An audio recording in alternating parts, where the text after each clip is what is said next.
आज हम लोग शुरू करेंगे एनर्जी का कंसेप्ट। ये वर्क से ही रिलेटेड कंसेप्ट है।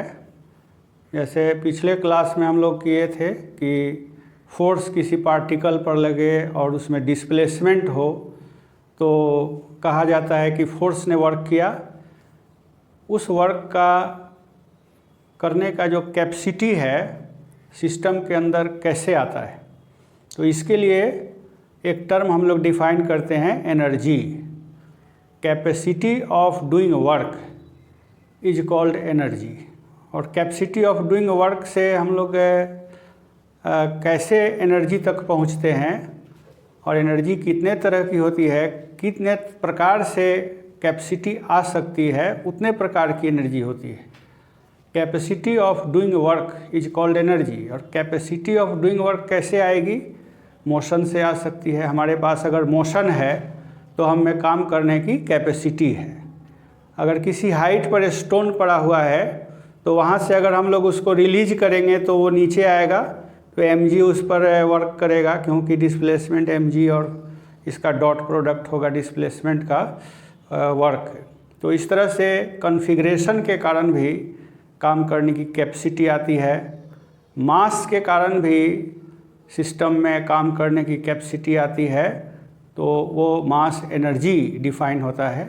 जिस भी कारण से काम करने की कैपेसिटी, वर्क करने की कैपेसिटी सिस्टम में आए, उस कारण का नाम लेते हुए और एनर्जी बोलते हैं। जैसे मोशन के कारण काम करने की कैपेसिटी, तो इसमें मोशन के लिए वर्ड है काइनेटिक, और कैपेसिटी के लिए capacity of doing work energy. तो कैपेसिटी ऑफ डूइंग वर्क क्यों आया? Due to motion. तो इस तरह के एनर्जी को कहेंगे काइनेटिक एनर्जी। उसी तरह से कोई काम करने की कैपेसिटी है जो सिस्टम में छिपी हुई है, प्रकट नहीं है। जैसे कोई स्प्रिंग ऐठा हुआ है तो दिखाई नहीं पड़ रहा है कि ये कुछ करेगा, लेकिन जैसे ही छोड़ेंगे तो इंटरनल फोर्स के कारण वो वर्क करेगा। तो उसके अंदर एक कैपेसिटी ऑफ डूइंग वर्क है ड्यू टू सर्टेन कॉन्फ़िगरेशन। वो पोटेंट है। पोटेंट का मतलब छिपा हुआ, तो वह एनर्जी कहलाती है potential energy. Capacity of doing work due to special configuration और position of different objects is called potential energy, and it will be defined later on. Today we shall consider energy due to motion. Motion के कारण जो काम करने की capacity आएगी उसको कहेंगे काइनेटिक एनर्जी। उसी की अभी चर्चा हम लोग करेंगे।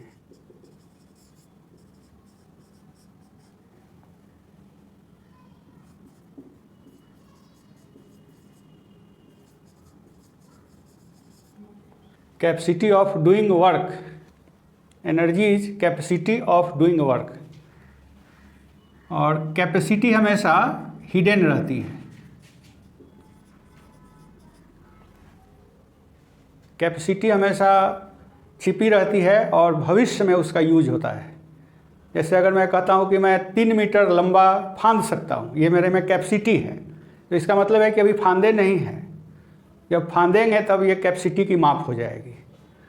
तो कैपेसिटी ऑफ डूइंग वर्क एक हिडन सेंस देता है, और ये वर्क करने का कैपेसिटी ही कहलाता है energy.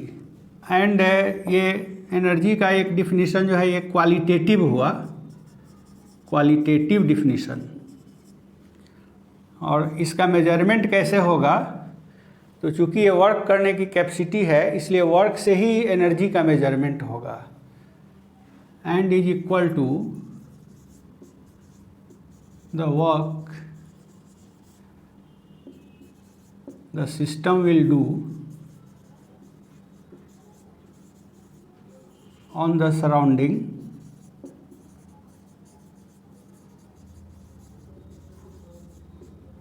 in a standard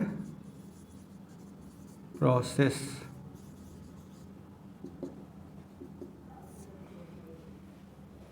system will do on the surrounding. तो यहाँ पर दो चीज़ हो गया, सिस्टम एंड सराउंडिंग। ये सिस्टम कोई चीज़ है, इसी के पास वो कैपेसिटी है और इसके आसपास में इस पर जो आपस में इसमें फोर्स लगा सकते हैं वो इसके सराउंडिंग हैं। शुरू में हम लोग डिस्कस किए थे सिस्टम एंड सराउंडिंग। तो सराउंडिंग पर ये सिस्टम वर्क करने का कैपेसिटी रखता है। तो जितना वर्क ये करेगा, और सब लोग एग्री करेंगे कि प्रोसेस क्या लिया जाए, क्योंकि वर्क हमेशा प्रोसेस डिपेंडेंट होता है। तो हम लोग एग्री करेंगे कि इस प्रोसेस के दौरान कितना वर्क होगा, तो वही वर्क मान लेंगे कि इसमें छिपा हुआ था और वही इसकी एनर्जी है या कैपेसिटी ऑफ डूइंग वर्क है। तो ये इसका क्वांटिटेटिव पार्ट हुआ। डिफिनीशन का दो पार्ट होता है, quantitative part of definition and qualitative part of definition. Qualitative part आपको कॉन्टेक्स्ट बताता है कि ये किस संदर्भ में डिफाइन हो रहा है। तो ये डिफाइन हो रहा है कैपेसिटी ऑफ डूइंग वर्क के संदर्भ में, एनर्जी डिफाइन हो रहा है। और इसकी माप कैसे होगी वो सेकेंड पार्ट में आता है कि एनर्जी की माप करने का तरीका ये होगा कि सिस्टम को हम लोग मेंटली अलाउ करेंगे वर्क करने के लिए और देखेंगे कैलकुलेट करके कि ये कितना सराउंडिंग पर वर्क कर सकता है। तो वर्क हमेशा पाथ डिपेंडेंट होता है, इसलिए एक पाथ हम लोग डिफाइन करते हैं। तो इसको हम लोग एग्जाम्पल से क्लियर करेंगे कि स्टैंडर्ड प्रोसेस इस सिचुएशन में क्या है। हर सिचुएशन के लिए इसको डिफाइन करेंगे। जैसे मान लीजिए कि एक ऑब्जेक्ट है और ये मोशन में है, तो मोशन के कारण ये कॉज हो गया कि क्यों इसमें एनर्जी है, ड्यू टू मोशन। अब स्टैंडर्ड प्रोसेस क्या होगा कि इसको रेस्ट में लाया जाए। तो मोशन से जब मोशनलेस हो जाएगा, नो मोशन, तो जो भी इसमें कैपेसिटी है काम करने की वो इसमें नहीं है। तो कितनी कैपेसिटी है, तो जितनी इसने वर्क कर डाली यहाँ से यहाँ जाने में उतनी ही इसमें छिपी हुई थी, वही इसकी काइनेटिक एनर्जी कहलाएगी। तो यहाँ पर यही स्टैंडर्ड प्रोसेस हो गया कि ये वर्क देखना होगा उस प्रोसेस में जिसमें सिस्टम मोशन से रेस्ट में जाता है। और मोशन से रेस्ट में जाने में सिस्टम, यही सिस्टम है, अपने सराउंडिंग पर जितना वर्क करेगा वही इसकी काइनेटिक एनर्जी कहलाएगी या मोशन के कारण एनर्जी कहलाएगी। तो ये सोर्स ऑफ एनर्जी के अनुसार इसका नोमेनक्लेचर होता है, जैसे काइनेटिक, काइनामा, kinetic energy. Kinetic is related to motion. So kinetic energy of a system is defined as capacity of doing work due to motion।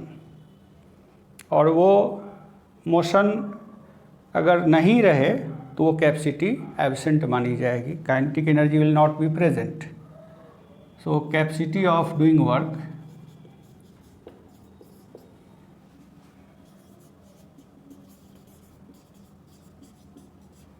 Due to motion is called kinetic energy।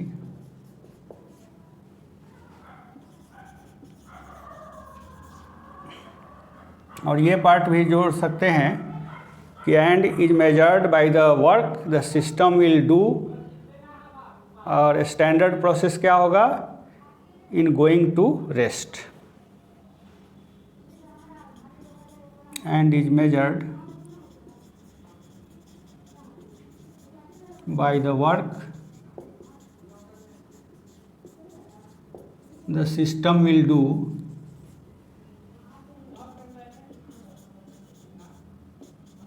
in going to rest।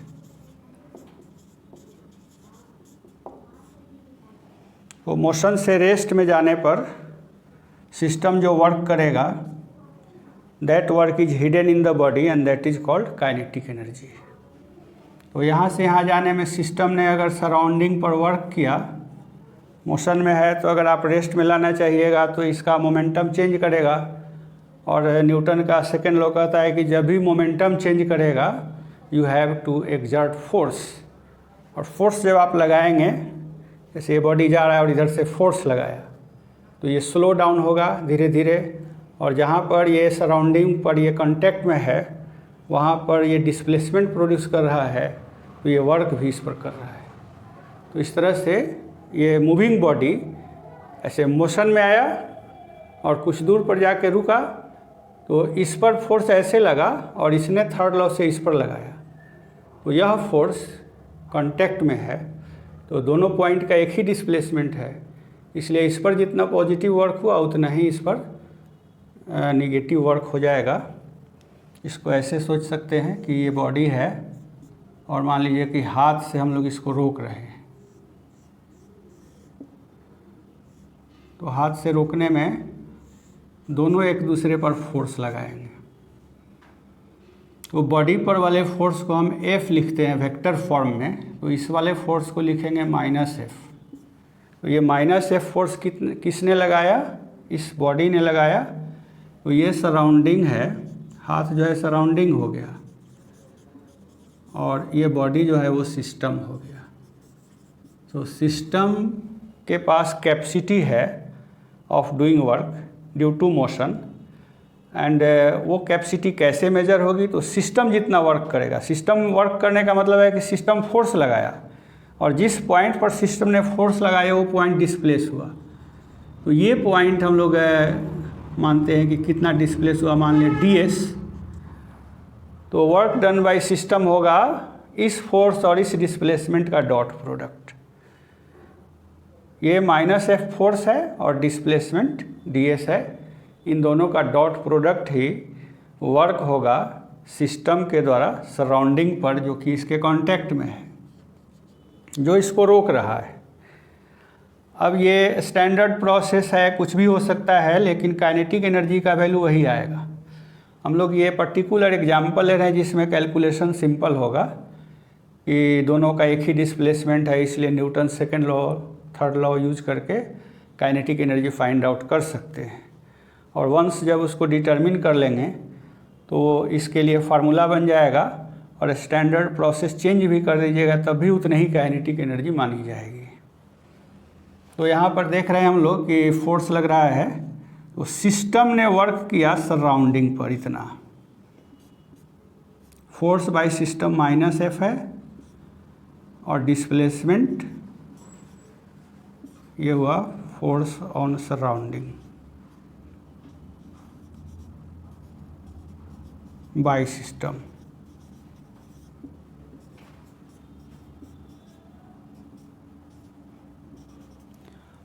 ये है displacement of action point, अब दोनों का dot product लेकर के और पूरे path पर इंटीग्रेट करना है। जैसे यहाँ से आकर के और रुका, यहाँ तक वेलोसिटी मान लीजिए यहाँ 0 हो गई, यहाँ वेलोसिटी इसके पास v है, तो v 0 होने में जितना डिस्प्लेसमेंट हो रहा है, जो पाथ जा रहा है, जिस पाथ पर ये जा रहा है उसी पाथ के अलॉन्ग इंटीग्रेट करना होगा। So we shall see that we can simplify it.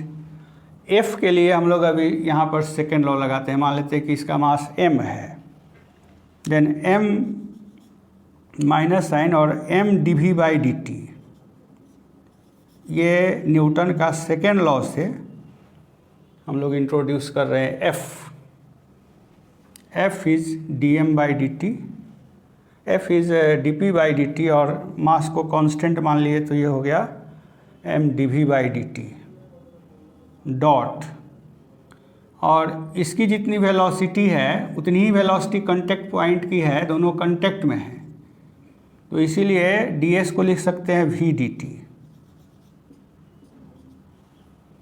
अब ये दोनों dt हट जाएंगे और ये -m v डॉट dv इतना हो गया। ये पहला एक्सप्रेशन हुआ। अब इसको इंटीग्रेबल बनाना है, w निकालना है। Now we shall integrate it to find out. तो उसके लिए हम लोग देखते हैं कि v dot v is v square, और इसलिए इसको अगर डिफरेंशिएट करें तो फर्स्ट का डिफरेंशियल गुना सेकंड प्लस फर्स्ट गुना सेकंड का डिफरेंशियल, यह बराबर होगा d ऑफ v स्क्वायर। और दोनों को जोड़ दें तो ये डॉट प्रोडक्ट चूँकि ऑर्डर उलटने से इसमें फ़र्क नहीं आता है, तो ये दोनों बराबर है, इसलिए डबल लिख सकते हैं 2 times v dot d v is equal to d of v square. Therefore v dot d v is equal to d of v square by 2। तो this is our second relation. अब इनको और उनको combine कीजिए, then we can find out d डब्ल्यू। D डब्ल्यू is minus m d of v square by 2। और चूँकि हम लोग m को कांस्टेंट मान रहे हैं तो इसको इसके अंदर डाल सकते हैं, और ऐसी हालत में अब w निकालना इजी है। We can find out w just by integrating d of m v square by 2। अब इसमें एम वी स्क्वायर बाई 2 का वैल्यू रखना है। d के जो बगल में फुल क्वांटिटी है उसका शुरू का वैल्यू क्या है और बाद का वैल्यू क्या है। तो इस प्रोसेस में हम देख रहे हैं कि शुरू में इसकी वेलोसिटी v है और बाद में 0 है, तो शुरू में हाफ एम वी स्क्वायर होगी और बाद में 0 होगी। So it will be integrated from half m v square to 0। तो अब आप देखेंगे कि डी जेड का इंटीग्रल जेड होता है और जेड का upper limit lower limit minus कीजिएगा तो एक और माइनस यहाँ है। तो ये सब करने के उपरांत हम लोगों को मिलेगा m v square by 2। So this is the proof that this particle is doing work mv square by 2 in coming to rest. This work was associated with the particle when it was moving with speed v, and that work capacity of doing work is this mv square by 2 जो इसमें छिपा हुआ था।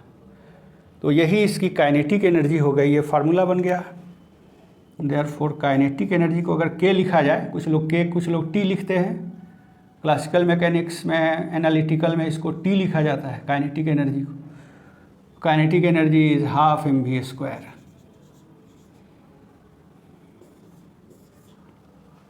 अब चूंकि ये speed का square है इसलिए वेलोसिटी के डायरेक्शन से इसको कोई मतलब नहीं है।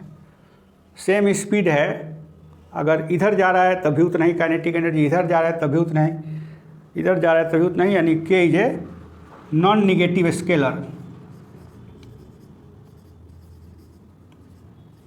अब हम लोग काइनेटिक एनर्जी का जो फार्मूला निकाले हैं उसका स्पेशल फीचर्स ध्यान पर लाएं। पहला एजम्पशन ये है कि मास इज कांस्टेंट। अगर कोई बॉडी चलता है तो चलने के कारण मास में भी चेंज आ सकता है। स्पेशल रिलेटिविटी आइंस्टाइन ने दिया था, उसमें उन्होंने बताया कि अगर कोई पार्टिकल रेस्ट में उसका मास अगर m0 है तो v स्पीड से चलेगा तो उसका मास चेंज कर जाएगा रेस्ट के रेस्पेक्ट में। और वो फार्मूला उन्होंने दिया कि मास जो रेस्ट में है उसको m0 मान लें, रेस्ट मास, इसको कहते हैं रेस्ट मास। तो मोशन में जब आएगा तो m0 में एक फैक्टर से डिवाइड होगा और वो factor 1 minus v square by c square under root. अब ये देखिए 1 में से इसको घटाया गया और c जो है वो लाइट का स्पीड है जो बहुत बड़ा होता है, लगभग 3 × 10⁸ मीटर पर सेकेंड। और साधारण जो ऑब्जेक्ट्स हैं उनका स्पीड v है, स्पीड ऑफ बॉडी। तो ये स्पीड ऑफ बॉडी बहुत ही छोटा होता है, काफ़ी तेज़ी से चलने वाले रॉकेट भी इस स्पीड को नहीं पा पाते हैं। तो इसलिए आम बॉडीज़ के लिए जो v का वैल्यू है वो बहुत छोटा रहता है, यानी v/c का स्क्वायर 1 से छोटा है। अगर 1 से ये बहुत छोटा है तो हम लोग इसको इससे डिवाइड करेंगे, 1 में से इसको घटाएंगे तो ये whole thing will be less than 1, और लेस देन 1 से डिवाइड करेंगे तो मोर देन m0 ये वैल्यू आएगा। So this is greater than m0। M naught से बड़ा क्यों हुआ? Due to speed v। अगर v को 0 कर दे तो ये दोनों इक्वल हो जाएंगे, तो ये ग्रेटर देन एम नॉट है as v is greater than 0। और कितना अधिक है? तो इसमें से एम नॉट घटा लें, इसको अगर हम m मान लें तो ये कहलाता है मूविंग मास। तो मूविंग मास में से अगर रेस्ट मास घटा लें तो ये वह मास एक्स्ट्रा है जो मोशन के कारण आया, और इसमें अगर c² से गुना करें तो ये फॉर्म ऑफ एनर्जी हो जाएगा। तो this will be equal to energy in the body due to motion.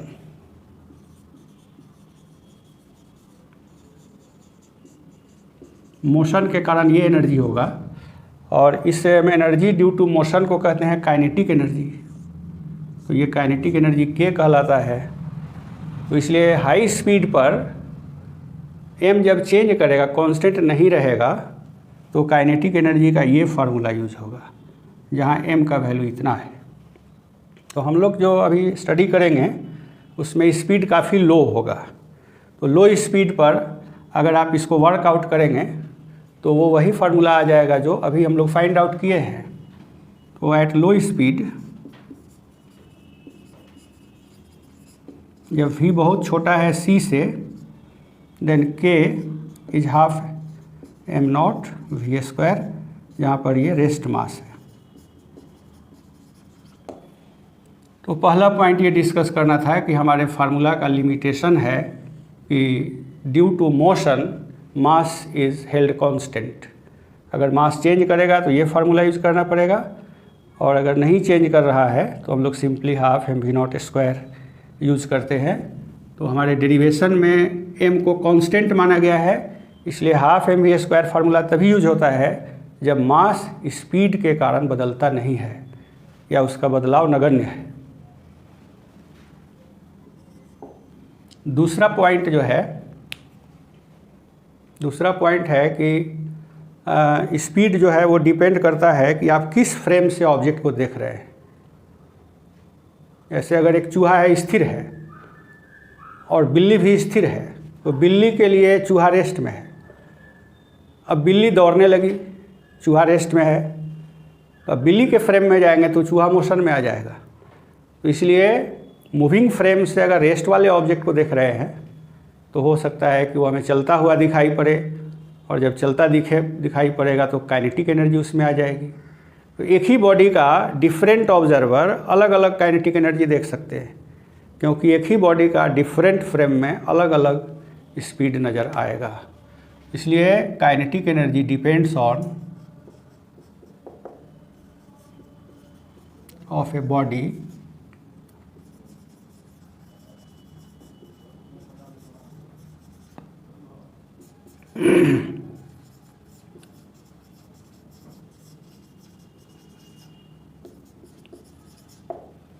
Reference frame used. जैसे एक हवाई जहाज़ है और मान लो कि एक चिड़िया है। चिड़िया का मोशन मान लेते हैं 10 मीटर पर सेकेंड टुवार्ड्स द एरोप्लेन, और एरोप्लेन का मोशन मान लेते हैं कि 10,000 या 10,000 मीटर पर सेकेंड। बहुत बड़ा मोशन है। तो ग्राउंड से देखने पर इसका मास मान ले 5 kg है, तो इसकी काइनेटिक एनर्जी ग्राउंड से इतने ही के स्क्वायर से आएगी, 1/2 × 5 × 10 का स्क्वायर। ये रिलेटिव टू ग्राउंड हुआ। लेकिन अगर आप इसके अंदर से देखेंगे तो ये इसकी तरफ ये प्लस ये दोनों स्पीड जुट जाएंगे, उतने स्पीड से आता दिखेगा, तो मास उतना ही मानते हैं, और स्पीड की जगह पर इसमें 10 और ऐड कर देंगे, तो 1010 और इसका स्क्वायर करेंगे, तो ये बहुत ही बड़ा काइनेटिक एनर्जी हो जाएगा। ये रिलेटिव टू प्लेन। एरोप्लेन के रेस्पेक्ट में इसकी काइनेटिक एनर्जी बहुत ज़्यादा हो जा रही है, क्योंकि kinetic energy depends on reference frame. तो इसलिए इस प्लेन को लगेगा कि इतना ज़्यादा काइनेटिक एनर्जी से बर्ड आकर मुझको हिट करने वाली है, तो इसलिए प्लेन को ज़्यादा डैमेज होगा। जैसे आप चलते रहते हैं गाड़ी पर और मच्छर एक बैग टकरा जाता है आँख से, तो लगता है कि छेद कर दिया, क्योंकि आपका जो वेलोसिटी है वो उसमें रिलेटिव वेलोसिटी में आ जाता है, तो उसके कारण उसकी काइनेटिक एनर्जी बहुत ज़्यादा हो जाती है।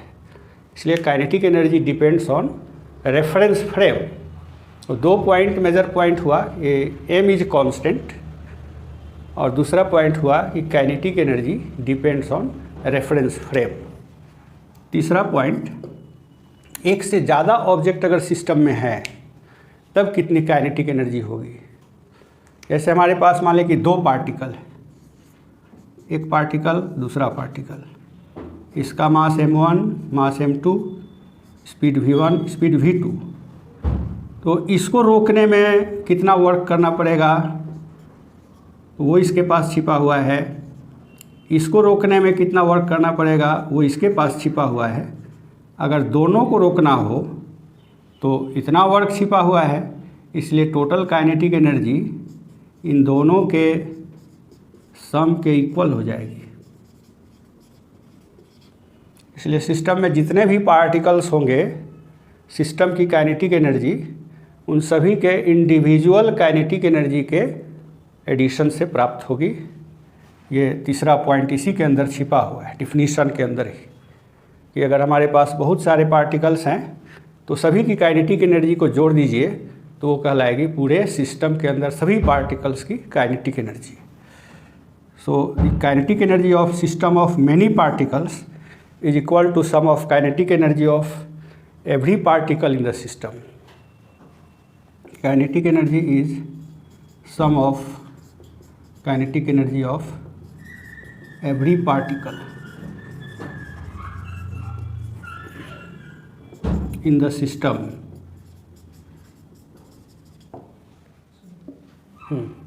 फोर्थ पॉइंट ये है कि अगर आप काइनेटिक एनर्जी को मोमेंटम के टर्म में लिखें, ऊपर नीचे m से गुना कर दीजिए, तो ऊपर वाला एम भी का स्क्वायर हो गया, एम भी होता है मोमेंटम p, तो ये हो जाएगा p square by 2m, p square by 2m। p क्या है, मोमेंटम है, मैग्नीट्यूड ऑफ मोमेंटम है एक्चुअली।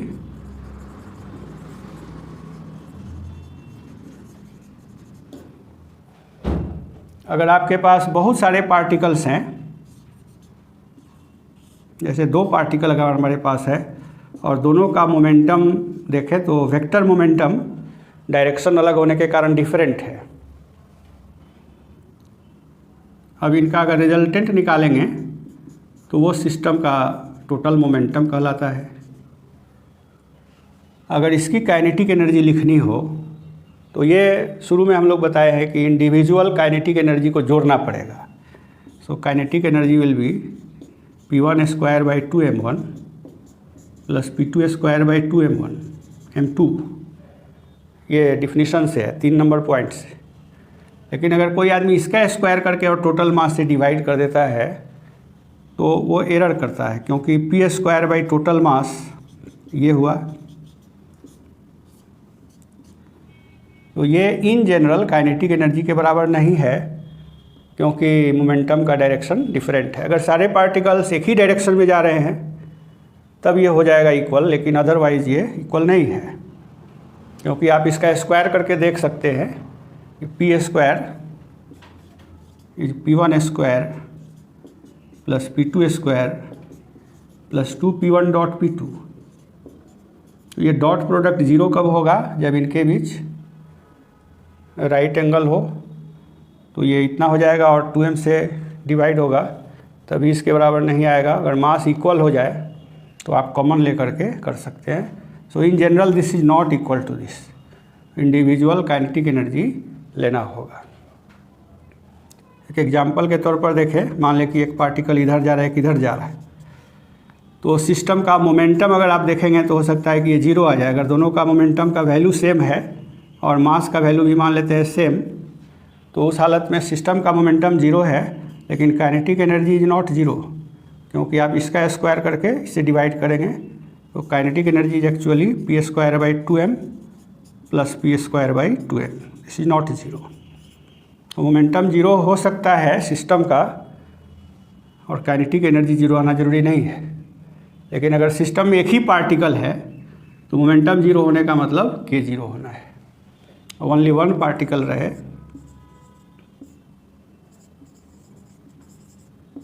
तो p जीरो होने का मतलब k जीरो है, और अगर एक से अधिक पार्टिकल है, ये केस है, तो p जीरो होने का मतलब k जीरो नहीं हो सकेगा या हो भी सकता है, अनसर्टेन है।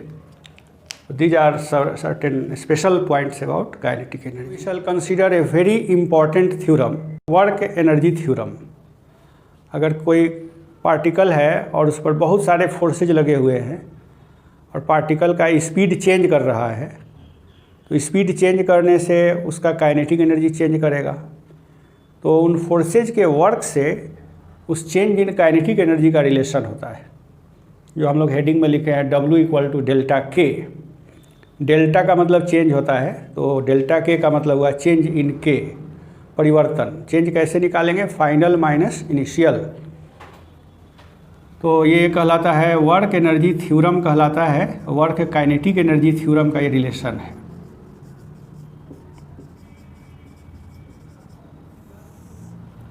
इसका कहना है कि अगर किसी पार्टिकल पर बहुत सारे फोर्सेज लग रहे हैं और उसकी काइनेटिक एनर्जी को चेंज कर रहे हैं, the change in kinetic energy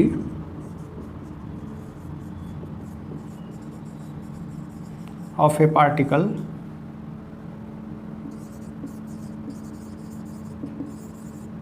is equal to work done by on the particle by all the forces। कोई पार्टिकल है और इस पर बहुत सारे फोर्सेज लगे हुए हैं, इसकी काइनेटिक एनर्जी चेंज कर रही है। अगर यहाँ से यहाँ गया तो इसकी काइनेटिक एनर्जी मान लीजिए यहाँ K1 है, यहाँ K2 है, तो इन सारे फोर्सेज का वर्क का सम करेंगे, सम of all work W1 W2 W3, तो ये total work done will be equal to change in kinetic energy K2 minus K1। This is known as work energy theorem, और इसी को शॉर्ट में हम लोग लिखते हैं। This is I means running number है, I मीन्स 1 2 3 जितने भी ऐसे यहाँ पर F1 F2 F3 और F4 चार फोर्सेज लगे हैं, तो यहाँ पर ये 1 2 4 लिखा जाता है। W1 plus W2 plus W3 plus W4 को शॉर्ट में लिखने का ही तरीका। This means it is the sum of work W1 W2 W3 and W4। और कोई पांचवा फोर्स लगा रहता तो एक और टर्म इसमें आ जाता।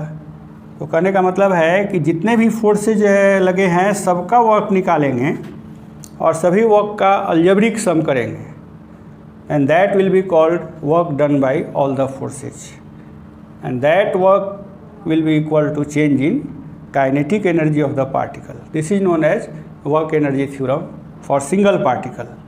अगर पार्टिकल का नंबर बढ़ा दें तो इसी तरह का उसका भी वर्सन आएगा। This is for a particle, तो उसको हम लोग आगे पढ़ेंगे, सिस्टम ऑफ पार्टिकल्स के अंदर स्टडी करेंगे वर्क एनर्जी थ्योरम का मेनी पार्टिकल के लिए वर्सन, और अभी ये सिंगल पार्टिकल के लिए है। So how can we prove it? Since it is a theorem, it can be proved using basic law, and basic law is Newton's second law of motion. सभी forces का मतलब होता है मास इंटू एक्सेलरेशन, और इसमें अगर हम लोग डॉट प्रोडक्ट लें डिस्प्लेसमेंट से और इंटीग्रेट करें तो इसका मतलब होता है W, work done by all the forces. F की जगह पर M लेंगे, वो कॉमन हो जाएगा और ये हो जाएगा A.ds का integration. Now we can write A को लिख सकते हैं dV/dt और ds को लिख सकते हैं v dt, और इस तरह से dt को हम लोग यहाँ से गायब कर सकते हैं। तो इस तरह से ये इक्वेशन में dt हट जाएगा और ये v डॉट dv हो जाएगा, m v dot dv integral. Now v dot dv is half v square. v dot dv को हम लोग अभी देखे थे कि v dot v is v square, तो इसका डेरिवेटिव लेते हैं dv dot v plus first का differentiation into second plus first into second का डिफरेंशिएशन, तो ये चीज़ d ऑफ v स्क्वायर होगा और इसको डबल कर करके लिख सकते हैं क्योंकि डॉट प्रोडक्ट कम्यूटेटिव होता है, तो इसको ऐसे लिख सकते हैं और इसको यहाँ यूज करेंगे तो ये हो जाएगा m/2 integral d of v square, और v स्क्वायर का शुरू में वैल्यू और बाद में वैल्यू, तो v1 यहाँ लिख दे, v2 यहाँ लिख दे, तो ये हो गया m/2 और v2 square minus v1 square. अब इसको आप चेक कर सकते हैं, this is kinetic energy final and इसको इससे मल्टीप्लाई कर दें तो ये काइनेटिक एनर्जी इनिशियल है, so it is K2 minus K1। This proves the theorem कि W is equal to change in kinetic energy. This is known as work energy theorem. It is a very powerful theorem. You can solve almost several problems of mechanics using this theorem, जो कि work energy theorem से उन सारे problems को भी solve कर सकते हैं जो एनर्जी कंजर्वेशन के बेसिस पर आगे हम लोग पढ़ेंगे, तो उन प्रॉब्लम्स को भी इसी के बेसिस पर सॉल्व कर सकते हैं। तो ये बहुत ही पावरफुल थ्योरम है।